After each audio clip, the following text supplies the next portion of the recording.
श्री सच्चिदानंद सद्गुरु साईनाथ महाराज की जय। श्री सच्चिदानंद सद्गुरु भरद्वाज महाराज की जय। गुरुदेव दत्त। సద్గురు శ్రీ సాయినాథుని యొక్క సాన్నిధ్యంలో ఆచార్య విక్రా భరద్వాజ మాస్టర్ గారి యొక్క ఆశీస్సులతో ఈరోజు శ్రీ సాయినాథ ప్రబోధామృతంలోని అంశాలని వివరించుకోవడానికి ప్రయత్నం చేస్తున్నాం. శ్రీ సాయినాథ ప్రబోధామృతం ఆ పేరులోనే ఉంది.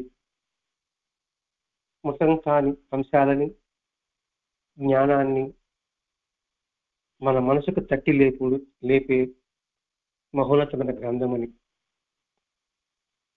ఈ గ్రంథంలో ప్రతి ఒక్క అంశము, ప్రతి ఒక్క పేజీలో ఉన్న పరమార్థము మనం క్షుణ్ణంగా పరిశీలించుకుంటూ రాగలగాలి.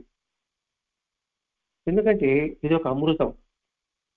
అమృతం పొందడానికి, అమృతాన్ని వెలికి తీయడానికి దాని వెనక ఎంతగా కృషి ఉంటుందో అని మనం గమనించాలి. ఆ కృషిని మనం గుర్తుపట్టాలి, గుర్తుపట్టి సాధించాలి. అంటే కష్టపడి తెలుసుకొని ఆ అర్థాన్ని, భావాన్ని మనసులో దృఢంగా ఉంచుకోగలిగితే మన జన్మ ధన్యం. ఈ ప్రబోధామృతంలో ఈ అధ్యాయంలో ఇది బాబా యొక్క నవ్వు, బాబా యొక్క చూపు. ఈ అధ్యాయం అన్నింటిలో కూడా అన్ని బాహ్యాచారాల గురించి, ఆహార విహారాల గురించి, స్నానం ఆచరించడం విషయం కావచ్చు, అన్నిటికీ అనేక ఉదాహరణలతో మాస్టర్ గారు సాయి బోధనను గూర్చి మనం ఆలోచించవలసిన అంశాలు ఎన్నో మాస్టర్ గారు మనకు అందించారు. అంటే స్నానం ఎలా చేయాలి, ఆహార విషయంలో ఎటువంటి ఆహారం తీసుకోవాలి, బాహ్యాచారమా అంతఃశోచమా, ఇవన్నీ మాస్టర్ గారు మనకు అందించారు. అంటే గత అధ్యాయంలోని అంశాలని జ్ఞప్తి తెచ్చుకోవాలి. అంటే ఏంటి, మనకు సరిగా స్నానం చేయడమే తెలియదు, ఆహారం ఎలా తీసుకోవాలో కూడా తెలియదు, ఏ భావంతో తీసుకోవాలో కూడా తెలియదు, తెలిసినట్టుగా ఉంటుంది. చూడు ఎంత చక్కగా గత వారం వివరించారు. మాంసాహారం హింసాత్మకమా అది ప్రశ్న మనందరికీ కూడా. కానీ దాన్ని ఏ విధంగా వివరించారు, భగవద్గీతలో చెప్పిన సారాంశాన్ని భరద్వాజ మాస్టర్ మనకు అందించారు. అది మనం గుర్తించాలండి. అంటే బాబా యొక్క బోధనలోని అంశాలని క్షుణ్ణంగా అర్థం చేసుకుని, అవగాహన చేసుకుని మనకు అందించాడు. లేకపోతే మన జీవితం గాలివాటిలాగా ఉంటుంది. గాలి ఎటుపోతే అటు. ఆ గాలివాటి జీవితానికి ఒక చుక్కాని ఇంకా ఏర్పరిచారు భరద్వాజ మాస్టర్ గారు. అంటే మనకు ఒక దిక్సూచి ఆయన. మనలో అనంతమైన శక్తిని నింపిన వారు భరద్వాజ మాస్టర్ గారు. అది గమనించినప్పుడు ఈ బోధామృత అంశాలన్నీ కూడా ఇంకా తెలుసుకోవాలి, ఇంకా వినాలి, పదే మననం చేసుకోవాలి అనే ఆలోచన వస్తుంది. ఎప్పుడు మాస్టర్ గారి కృషిని గుర్తించినప్పుడు. ఇప్పటి వరకు అన్ని ఆచారాల గురించి మాస్టర్ వివరించుకుంటూ వచ్చాడు. ఇన్ని తెలుసుకున్నప్పటికీ కూడా మళ్ళా సందేహం కలుగుతుంది బాబా చేత పఠించేవారికి. ఏమా సందేహం? ఎందుకు బాబా అనేక సందర్భాల్లో భయంకరమైన కోపావేశానికి గురై ఎందుకు భక్తులను కొట్టడము, ఎందుకు తిట్టడము చేసేవారు? ఆయన సాధువు కదా, ఆయన అశుద్ధవాన్ని జయించిన వాడు కదా, మరి ఆయనకి ఎందుకు కోపం ఉంది, ఎందుకు కొట్టాలనిపిస్తుంది, ఎందుకు తిట్టాలనిపిస్తుంది? మరి ఆయన సాధువు ఎలా అవుతాడు? కానీ భక్తిభావం ఉండి ఉన్నప్పుడు ఎందుకు వచ్చిన గొడవ, ఏదో వెళ్ళాలనుకుందాం అని మాస్టర్ గారు ఇక్కడ సరిపెట్టలేదు. సరిపెట్టుకోమని కూడా చెప్పడం లేదు. భక్తి పారవశ్యంలో ఆ చేసి కరెక్టే అనే భావన కలిగించుకోవాల్సిన అవసరం లేదంటున్నాడు. అంటే ఇక్కడ మాస్టర్ గారి ఉద్దేశం ప్రతిదీ క్షుణ్ణంగా పరిశీలించండి. ఎందుకు కోపం చేసుకున్నాడు, ఎందుకు కొట్టున్నాడు, ఎందుకు తిడుతున్నాడు? మరి సాధువుకి అంత కోపం ఉండవచ్చా? ఒక ప్రశ్న వేశారనుకోండి, మనకే అనిపిస్తాం అది బాబా అండి, ఆయనకు అన్ని తెలుసండి, లేకపోతే అంతా ఆయన మన మంచిగా చేస్తాడండి అని సర్ది చెప్పుకోవడం కాదు. కేవలం కోపం యొక్క తత్వాన్ని అర్థం చేసుకోనందువలనే అటువంటి సందేహం కలుగుతుంది. ఎందుకు కోపం చేసుకుంటున్నాడు, అసలు కోపం ఎందుకు వస్తుంది ప్రశ్నించుకోండి. అసలు కోపం ఎందుకు వస్తుంది? నాకు ఇష్టమైంది నేను పొందలేకపోతే, ఆ పొందకుండా ఎవరిని అడ్డుపడితే కోపం వస్తుంది. రెండవది, మనం ఏదైనా చెబితే అవతల వారు చేయకపోతే, మన మాట వినకపోతే కోపం వస్తుంది. మూడవది, ఒకరు మనం చులకనగా మాట్లాడితే, వ్యవహరిస్తే కోపం వస్తుంది. ఆ కారణంగా ఏం చేస్తాం? వారికి బాధ కలిగేలాగా చేసే ప్రతీకార చర్య, దాని ప్రకట రూపమే కోపం. బాగా అర్థం చేసుకోవాలి. నాకు ఇష్టమైంది నాకు అందకుండా చేసిన వాడి మీద కోపము, నేను చెప్తే నా మాట వినని వాడి మీద కోపము, నాను ఎవరైనా చులకనగా మాట్లాడితే, చులకనగా వ్యవహరిస్తే కలిగే భావం కోపము, తత్కారణంగా వారి మీద ప్రతీకార చర్య తీసుకోవాలని ప్రకటించడమే రూపమే కోపం. ఈ 4 వల్ల కోపం వస్తుంది. ఇంకా అనుకుంటే మనం చిన్నగా కోపతాపాలన్నింటికి కూడా నాది అనే మమకారం కూడా ఒక మూల కారణం. నాది నేను అనుకోవడం కూడా ఒక కారణం. ఇప్పుడు 5 చెప్పుకున్నాం. ఈ 5 లక్షణాలు భావాలు ఏమైనా కనిపిస్తుందా? పోనీ ఈ కారణాల వల్ల భావానికి ఏమైనా కోపం వచ్చిందా? ఇది మనం ఖచ్చితంగా ఆలోచించాలండి. మొదటి విషయం, సాయినాథుడికి ఇష్టాయిష్టాలు లేవు. మరి వారి అవతరణకి కారణం ఏమిటి? మూల కారణం కరుణ. 2,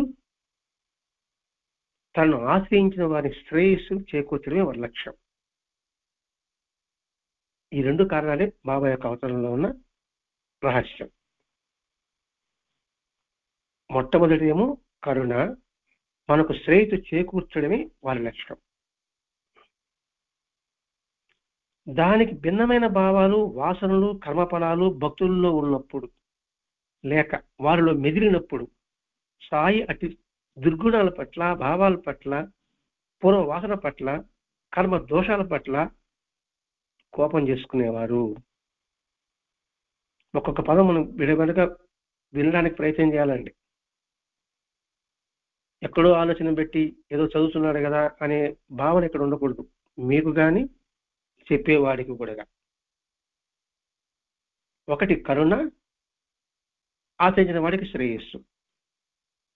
దీనికి భిన్నంగా ఏమైనా ప్రవర్తించారనుకోండి, మరి ఆయనకి బాధ కదా, ఆయన తండ్రి కదా, మరి ఆయన సరి చేసిన బాధ్యత ఆయనకు ఉంది కదా. అటువంటి దుర్గుణ భావాలున్న పట్ల, భావాలున్న పట్ల, కర్మ దోషాల పట్ల ఆయన ఆగ్రహించేవారు, కోపం చేసుకునేవారు. దానికి ఉదాహరణ కుషాబాబు తీసుకున్నామండి. కుషాబాబు యోగశక్తులు సంపాదించాడు, బాబా దగ్గరకు వచ్చాడు, ఆయనకే నష్టం, మసీదులోకి రానిలేదు. అందరినీ రాణిస్తున్నాడు, ఆయన పాటికి రానిలేదు. వాడు ఆ కడియాలు తీసి పారేస్తే కానీ లోపలికి రావడానికి అవకాశం లేదన్నాడు. అంటే ఆయన అంటే గాలిలో వస్తు సృష్టించడం, అవి దొంగతంతో సమానం. అటువంటి భావాలు నేను నేచర్ స్థితి దిగజారుస్తుంది. నువ్వు నా దగ్గర రాకపోయినా వచ్చావు, వచ్చిన తర్వాత నేను సరిదిద్దడం బాధ్యత నాది, నేను భగవంతుడికి లెక్క చెప్పాలి అని బాబా చెప్పాడు, స్పష్టంగా చెప్పాడు. నా దగ్గరకు వచ్చే ప్రతి పైసాకి నేను భగవంతుడికి లెక్క చెప్పాలి అని బాబా చెప్పాడంటే ఎంతటి కర్తవ్యం మనమే తీసుకున్నాడు, బాధ్యత మనమే తీసుకున్నాడు, కర్తవ్యం బాధ్యత తీసుకున్నాడు పాపం. ఎందుకంటే అది అచుకపోతే ఆయనకు బాధ కాబట్టి. అలాగే విజయానంద స్వామి అతడు సన్యాసి దీక్ష తీసుకొని మానసరోవరానికి వెళ్తానంటే అక్కడ కష్టమని ఇక్కడికి వస్తే బాబా ఏం చెప్పాడు, మనకి సద్గత జ్ఞానం వస్తుంది, మనం అన్ని చదివేసినాము, చదివి అయిపోయింది అని భ్రమలోనే ఉంటున్నామండి మనం అందరం కూడా. పదే పదే పదే పదే చదవమని మాస్టర్ గారు చెప్పేవారు, మాస్టర్ గారు చేసేవారు కూడా. చదివినట్టే ఉంటే అర్థమైనట్టే ఉంటుంది, మళ్ళా చదివామనుకోండి మన కొత్త కొత్త అర్థాలు వస్తుంటాయి, కొత్త కొత్త భావాలు వస్తుంటాయి. అందుకు నిరంతరము పారాయణ చెప్పాడు మాస్టర్ గారు. మాస్టర్ గారు గ్రంథం రాశాడు, సాయినామత గ్రంథం, మాస్టర్ గారు పారాయణ చేస్తూ కూర్చుంటాడు. అలా చదవడం వల్లనే మనకి ఇవన్నీ గుర్తొస్తాయి. మన జీవితంలో అటువంటి సంఘటన వచ్చినప్పుడు, ఎదురైనప్పుడు ఆ సంఘటన గుర్తొస్తుంది. నువ్వు మరణం చేయకపోతే నీకు ఎలా గుర్తొస్తుంది అంటే ఇక్కడేంటి, మన శ్రేయస్సును తారుమారు చేసే శక్తుల పట్ల ఆయన ఆగ్రహించాడు. ఏదైతే అడ్డొస్తుందో మన శ్రేయస్సుకి ఆ శక్తి మీద ఆగ్రహమే కానీ వ్యక్తి మీద ఆగ్రహం కాదు. ఏదైతే దుష్టశక్తి ఉందో దాని మీద ఆగ్రహం. ఇప్పుడు మనం చంద్రముఖి సినిమా చూసాం. ఆ చంద్రముఖి సినిమాలో ఆ చంద్రముఖి పాత్ర ఎవరు వేశారు, వాళ్ళ మీద ఆగ్రహం లేదు, ఆమెలో ఉన్న దుష్టశక్తి మీద ఆగ్రహం. అర్థమైందని భావిస్తున్నాం. అలాగే బాబా కూడా మన మీద ఆగ్రహం లేదు, వ్యక్తి మీద ఆగ్రహం లేదు, మనలో ఉన్న దుష్టశక్తి మీద ఆగ్రహం. మరి అది ప్రేమందామా ద్వేషమందామా? అది ప్రేమే, నిష్కల్మషమైన ప్రేమ. అయ్యో బిడ్డలు పాడైపోతున్నారే. సంస్కారవంతులైన తల్లిదండ్రులు వారి యొక్క బిడ్డల్లో ఏదైనా మొండి వైఖరి కనిపించినప్పుడు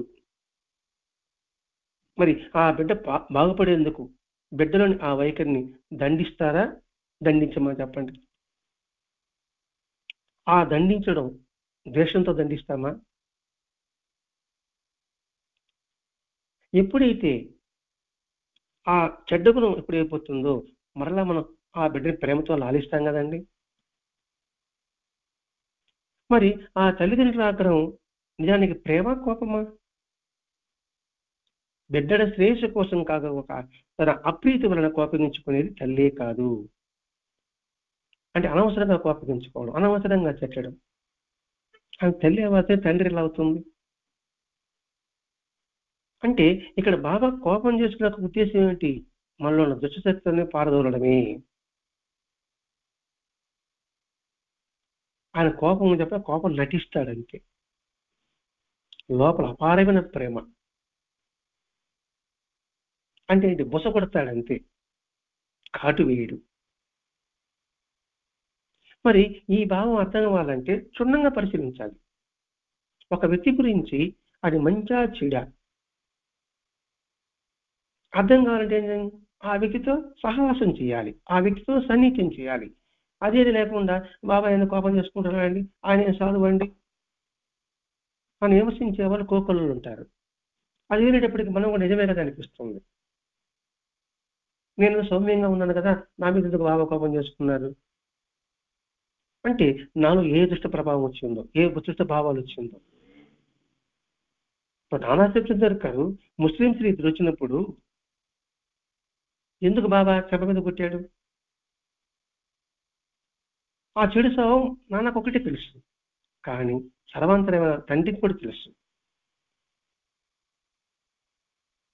అలాగే సాటే ఒకరింటికి వెళ్ళి చెడు భావాలతో వెళ్ళినప్పుడు అక్కడ బాబా ఏంట్రా ఇది ఎందుకు హెచ్చరిక చేశాడు?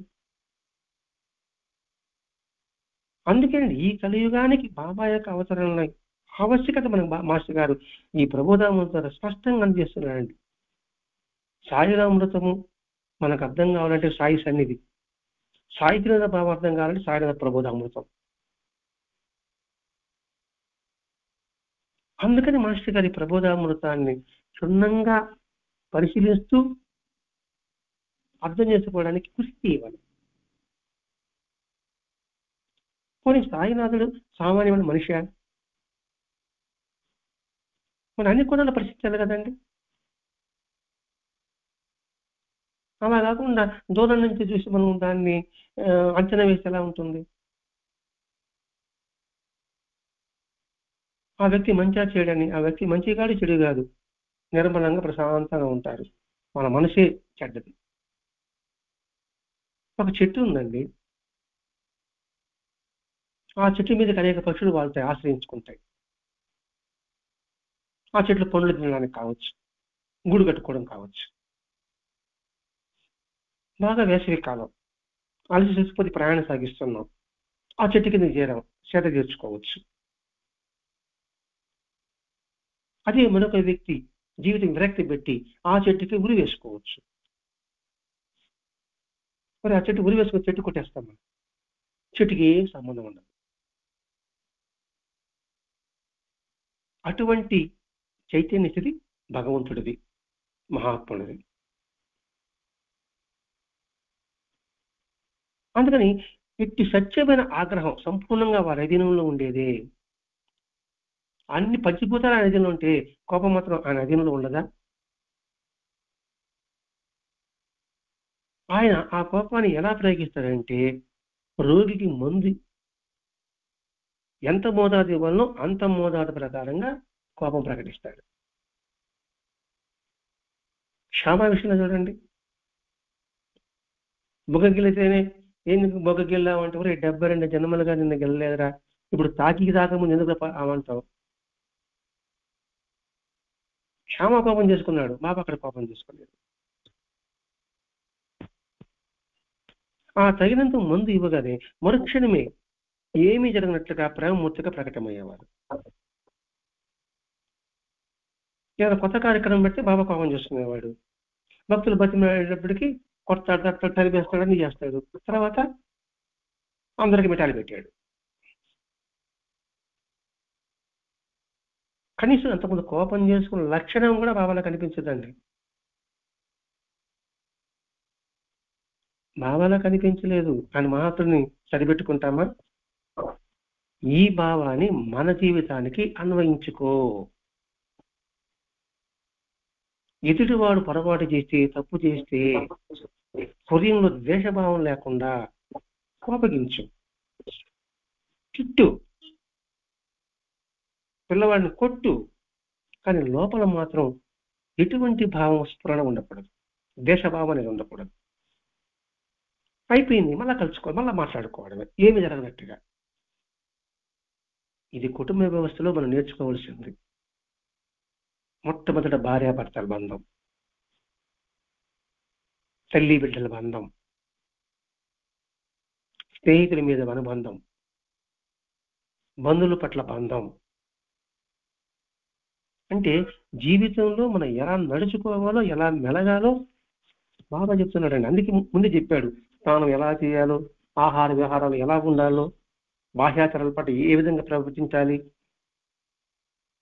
ఇవన్నీ బాబా యొక్క జీవితం ద్వారా మనకి మాస్టర్ గారు అందించారండి. అదే రాస్తాడు ఇక్కడ. మనం ఆలోచించవలసిన అంశాలు ఎన్నో ఉన్నాయని సూచించాను అని రాస్తున్నాడు మాస్టర్ గారు. సూచించాడు, చెప్పలాగడ సూచించాడు. తీసుకుంటారా తీసుకోరా మీ ఇష్టం అంటున్నాడు మాస్టర్ గారు ఇక్కడ. మనకి వదిలేశాడు ఆయన. అంటే మన ఎదుటి వాడి మీద అటువంటి ప్రవర్తన కలిగినప్పుడు మళ్ళా మన మామూలు కలిసిపోవాలంటే ఏమి జరగనట్టుగా. ఇది మన జీవితంలో అలవర్చుకోవాల్సిన అంశం అండి. అదే మనసు కసిగా పెట్టుకొని అప్పుడు అన్నావు కదా, అప్పుడు అన్నావు కదా, అప్పుడు అన్నావు, పుచ్చి కాల్చడం కాదు. ఇది ఎక్కువగా భార్యాభర్తల మీద దగ్గర ఉంటాయండి, అత్తాకోడల మధ్య ఉంటాయండి. అంటే ఇది ఆడవాళ్ళ విషయం అనే కాదండి, మగవాళ్ళ విషయంలో కూడా సార్. భార్యాభర్త మగవాడు కూడా అతను ఉన్నాడు. అల్లుడు కూడా మామ మీద ఎగరడం, నువ్వు ఇంత పెడతామని పెట్టలేదే అని చెప్పడం. ఇట్లాంటివన్నీ మనం జీవితంలో సరిదిద్దుకోవడానికి సులభమైన మార్గాన్ని భరద్వాజ మాస్టర్ మనకు అందిస్తున్నారండి ఇక్కడ. ఏదైనాను తర్వాత వాళ్ళు మామూలు అయిపోవాలి సమాజంలో కూడా, అలాగే ఒక సంస్థలో కూడా, ఒక వ్యవస్థలో కూడా ఇవన్నీ అన్వయించుకోవాలండి. కోపం అనే పదం వచ్చి అది సాధ్య మీద కోపం పడడం, కోపపడు, అవసరం లేని దగ్గర పడవద్దు, అవసరం ఉన్న దగ్గర పడు. ఆ అవసరం ఉన్న దగ్గర పడు ఎలా ఉండాలి? ద్వేషభావం అనేది లేకుండా ఉండాలి. ఇప్పుడు బాబా దగ్గరికి హాజీ ఒకడు వచ్చాడు, మక్కా యాత్ర చేశాడండి. బాబా ఏం చేశాడండి? ఎలా సర్దిద్దాడు చూడండి. అందుకే ఈ సాయిలాంబ గ్రంథం నిత్యం పారాయణ పట్టింది. అందుకే మనం ఇప్పుడు రేపు 27వ తేదీ నుంచి 26 అఖిల భారత సాయిమత భక్త సమ్మేళనం నిర్విఘ్నంగా జరగాలని సాయిలాంబ గ్రంథం 21 రోజులు పారాయణ చేసి సాయి మాస్టర్ పాతురాజు అని చెప్పేసి అనుకుంటున్నాం. అంటే ఈ సాయిలామతం గ్రంథంలో మళ్ళీ ఇప్పుడు 20 వస్తే ఒక్కొక్క అంశాన్ని పరిశీలనాత్మకంగా చదవడం. ఎందుకంటే దీని మీద ప్రశ్నావళి ఉంటుంది కాబట్టి ఆ ప్రశ్నావళి ద్వారా కాస్త బుద్ధి మనకు కలుగుతుంది. పోయిన సంవత్సరం సాయి సన్నిధి గ్రంథం ఏ విధంగా ఉపాసన పట్టాము. ఈ హాజీశ్వరికి వచ్చేది ఏమన్నాడు? మక్కాయాత్ర చేసిన గర్వమా నీకు? అటు గర్వం, నేను కాకపోతే మక్కాయాత్ర చేశాను అని లోపలికి అడుగు పెట్టనీలే. అతను పశ్చాత్తాపం చెందిన తర్వాత లోపలికి అడుగు పెట్టాడు. అంటే గర్వపడి అహంకారపడి ఖురాన్ చెప్పింది నీకేమన్నా? ఎంత చేసావు నువ్వు నిరగవు అని చెప్పాడు. భయంతో వణికిపోయాడు. ఎందుకు వణికిపోయి అక్కడే ఎందుకు ఉన్నాడు? ఎందుకు? ఎప్పుడైతే అతను పశ్చాత్తాపం కలిగిందో 50 రూపాయలకి ఆయనకి పండ్లు పలహారాలు పెట్టాడు, మసీదులోకి దానిచ్చాడు. అంటే ఏంటి ఇక్కడ? శరణం పొందాకనే బాబా కోపంతో అతను గర్వమంతడం సరి అయిన గురువుల పద్ధతి. అతను శరణం పొందాకనే అది నెరవేర్తనేమైంది? మామూలు కొడిపోయాడు. బాబా చరిత్రను చదవడము, బాబా గొప్పతనాన్ని కీర్తించడము, భజించేయడం కాదండి. బాబా చెప్పిన ప్రతి అంశంలోని పరమార్థాన్ని, అర్థాన్ని మనం గ్రహించవలే, తెలుసుకోవాలి మనం. మరొక అంశం ఏంటంటే బాబా సిద్ధయోగి. ఆయన ప్రతి చర్య, మాట ఒక అతీతుల ప్రభావం కలిగి ఉంటుంది. చూడండి, సిద్ధయోగి. సిద్ధయోగి, సిద్ధ అంటే అన్నీ సిద్ధించిన వాడు. ప్రతి చర్య, మాట ఒక అతీతమైన ప్రభావం కలిగి ఉంటుంది. షామాకు పాము గరిచింది. మామూలుగా అక్కడ పాము గరిస్తే పాండురంగ దేవాలయానికి వెళ్ళడం ఒక అలవాటు, ఆనవాయితీ. కానీ శ్యామ ఏం చేశాడు? అక్కడికి వెళ్ళకుండా బాబా దగ్గరికి వెళ్ళాడు. ఎంత విశ్వాసం ఉండాలండి!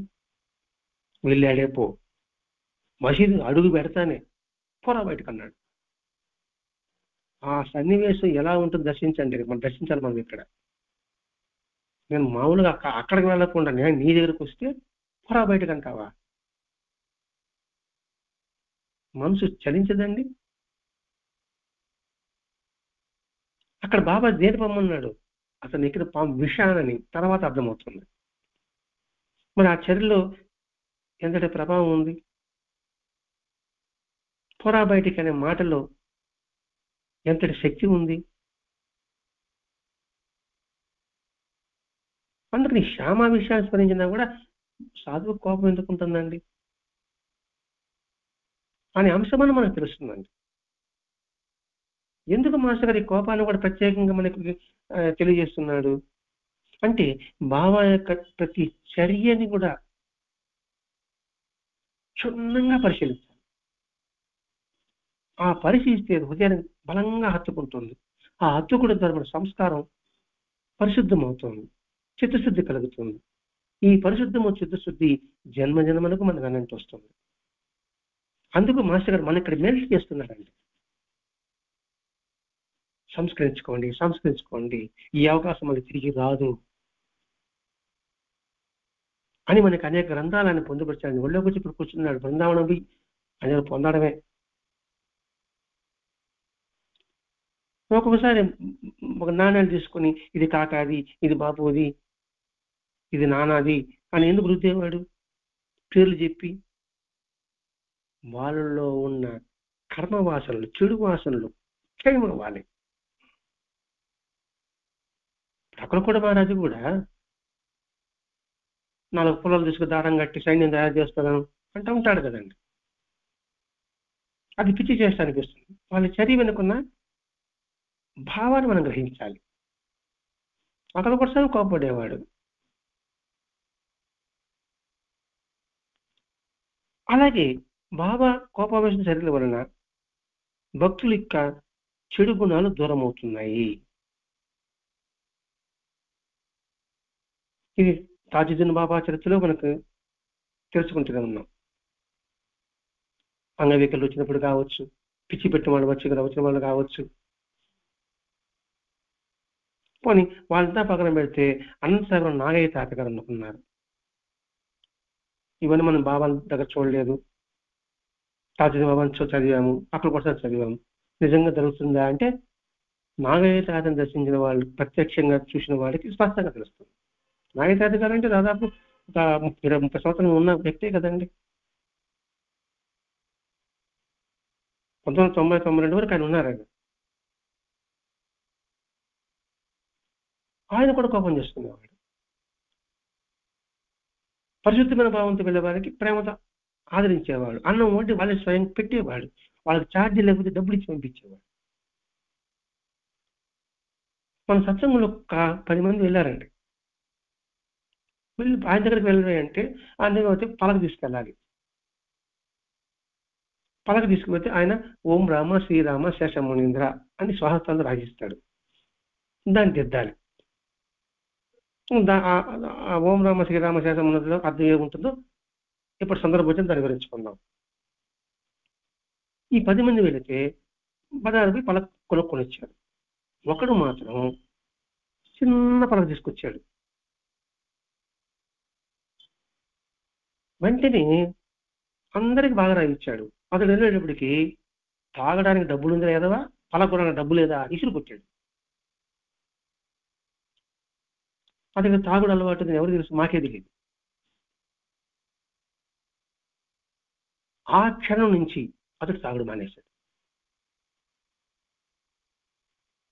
చూడండి, మహాత్ములపై కోపం వెనక రహస్యం ఇట్లా ఉంటుందండి. తాగుడు అలవాటు పూర్తిగా మానేశాడు. ఆయన అతన్ని తరిమి కొట్టాడా, అతనిలో ఉన్న మద్యపానం తాగాలనే వ్యసనాన్ని తరిమి కొట్టాడా? ఇది ప్రత్యక్షంగా చూసినట్టుగా మన సత్సంగ సభ్యులు. తాజుద్దీన్ బాబు అడిగారు, ఎందుకు అలా తిడుతున్నారు అని అంటే ఆయన ఒకే మాట అన్నాడు, అవి తిట్లు కాబట్టి ఆశీస్సులు అన్నారు.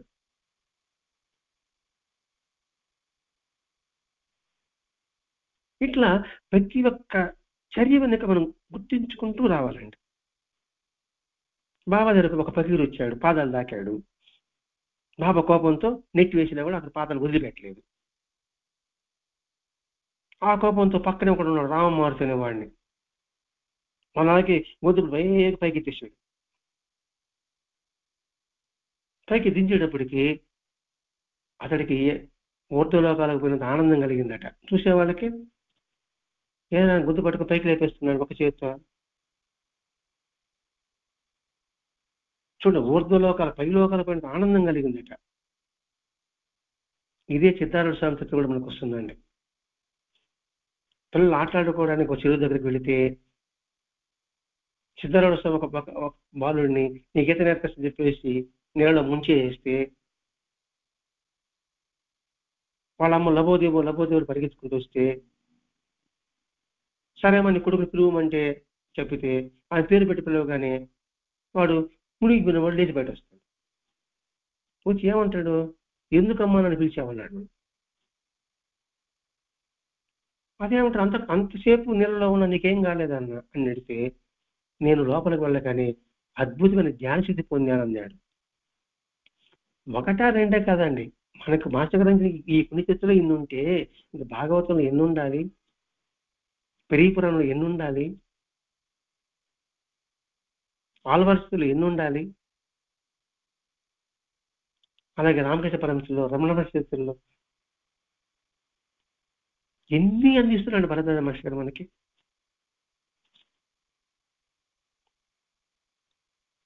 అంటే ఇక్కడ చూడండి, ఇక్కడ కోపాన్ని అది పై కోపమే తప్ప ఇంకోటి లేదు.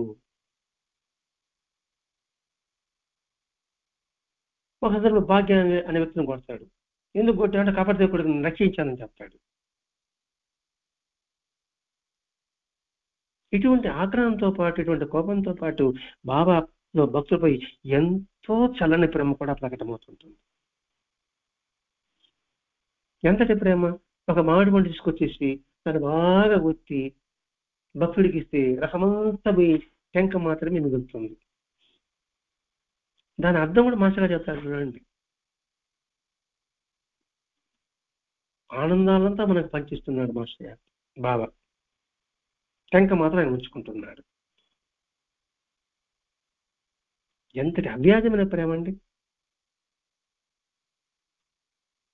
అలా తాజుద్దీన్ బాబు విషయంలో, ఇక్కడ సాయినాథుడి విషయంలో, అక్కలకోట స్వామి విషయంలో ఇది ఒక ఆధ్యాత్మిక చర్య. ఇది వాదనకి మాత్రం అవ్వదు. వాదిస్తే మరి దీనికి సమాధానం ఉండదు. వాళ్ళు మీరు భక్తులు కాబట్టి అలా చెప్తున్నారండి, మన సాధువు కోపం ఉండకూడదు కదా, మరి ఎందుకున్నాడు?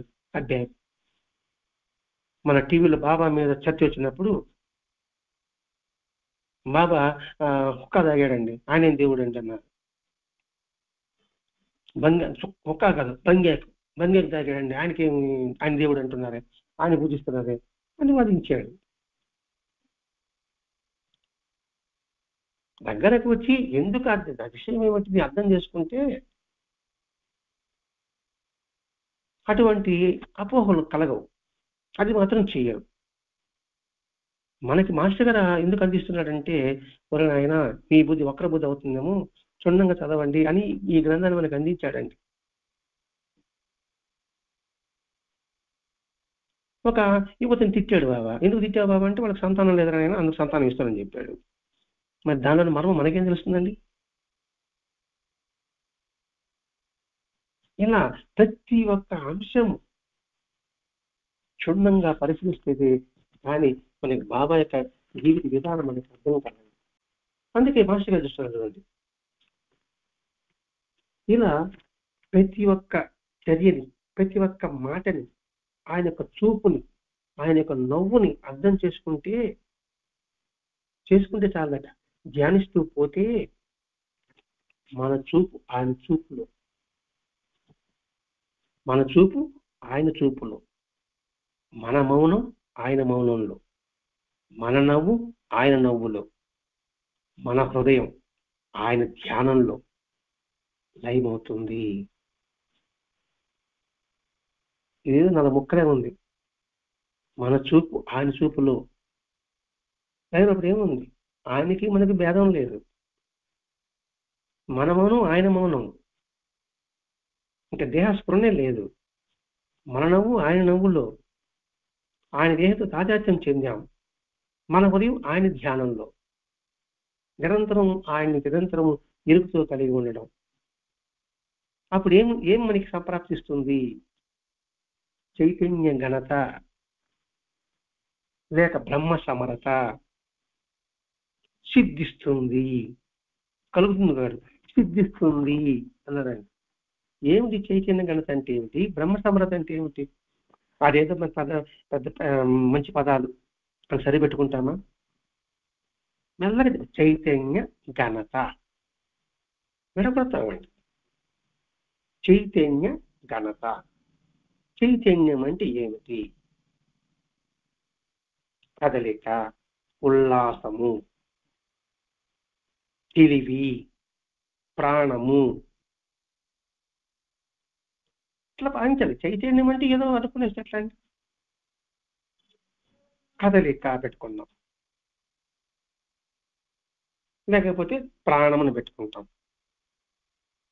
లేకపోతే తెలివి అని పెట్టుకుంటాం. ఘనత అంటే సాధించడం. ఇవన్నీ మనం అర్థం చేసుకుంటే చైతన్య ఘనత అంటే ఏమిటి? తెలివి సాధిస్తాం, వివేకం సాధిస్తాం, లేదా నిరంతరం ఉల్లాసంగా ఉండడం సాధిస్తాం. ఉల్లాసం, ఉత్సాహం అంటే ఏంటి? ఆనందం అంటే ఏంటి? కష్ట సుఖాలకు చలించకుండా ఉండడం ఆనందమే వాడికి. అది నీకు సిద్ధిస్తుంది. లేక బ్రహ్మ సమరత అన్నాడు. అసలు బ్రహ్మం అంటే ఏంటి? ఈ సిద్ధార్థ స్వామి పేరు కూడా వస్తుందండి.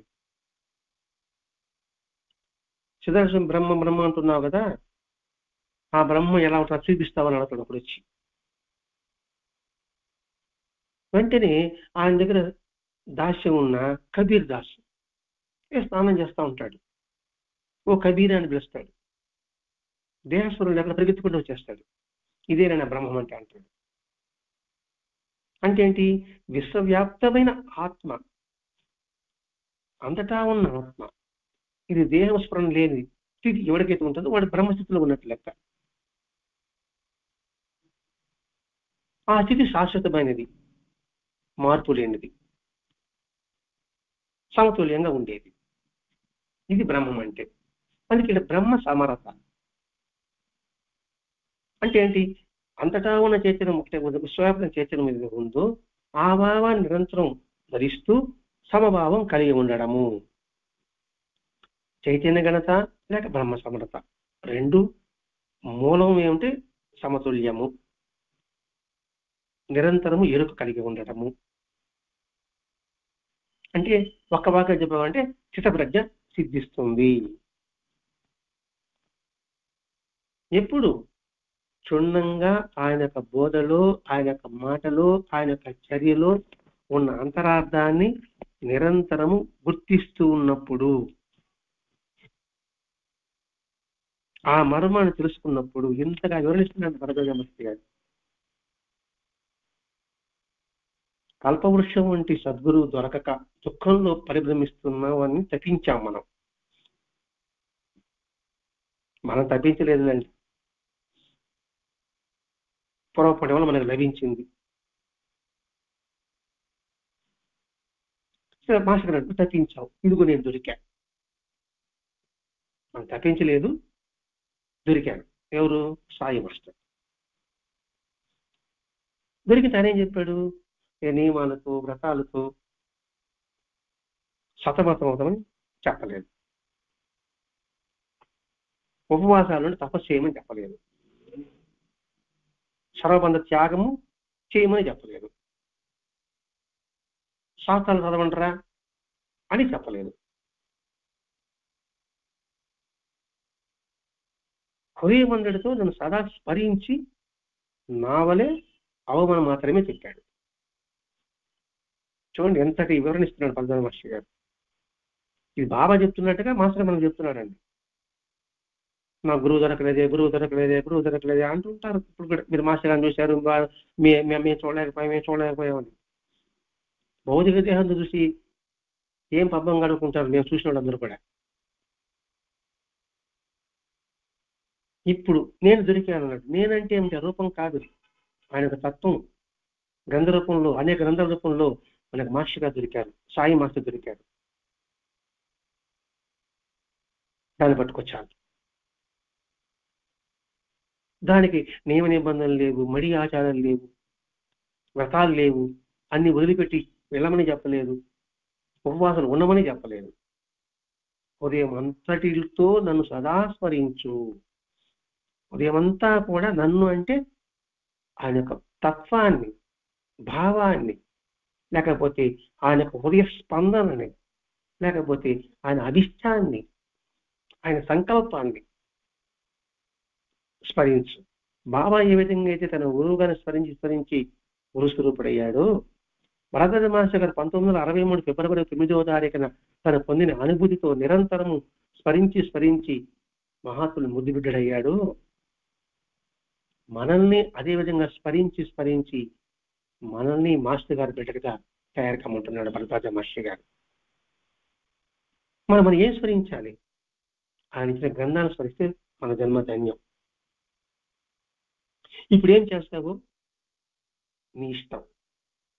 నే చెప్పి చేసి చూపిన సరళ సన్మార్గాన్ని అంతఃశుద్ధి ధరిస్తావా? ధరించడం అంతఃశుద్ధి పొందాలండి. అంతఃశుద్ధి లేక ధరిస్తే ఏమవుతుంది? అహంకారం వస్తుంది. ఇప్పుడు ఏం చేస్తావు? ప్రశ్నిస్తున్నాడు ఆ చూపులో, ప్రశ్నిస్తున్నాడు ఆ నవ్వులో, ప్రశ్నిస్తున్నాడు ఆ మౌనంలో.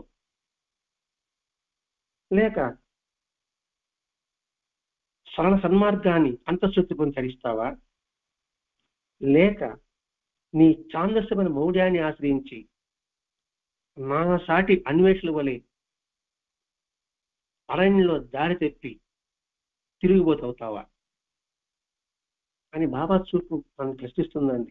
బాబా నవ్వు మనం ప్రశ్నిస్తుంది. బాబా మౌనం మనం ప్రశ్నిస్తుంది. ఎదురుగా బాబా కళ్ళల్లో పెట్టి కళ్ళు చూడండి. కళ్ళల్లో కళ్ళు పెట్టి చూడు అన్నట్టుగా చూస్తే అప్పుడు మనకు అర్థమవుతుంది.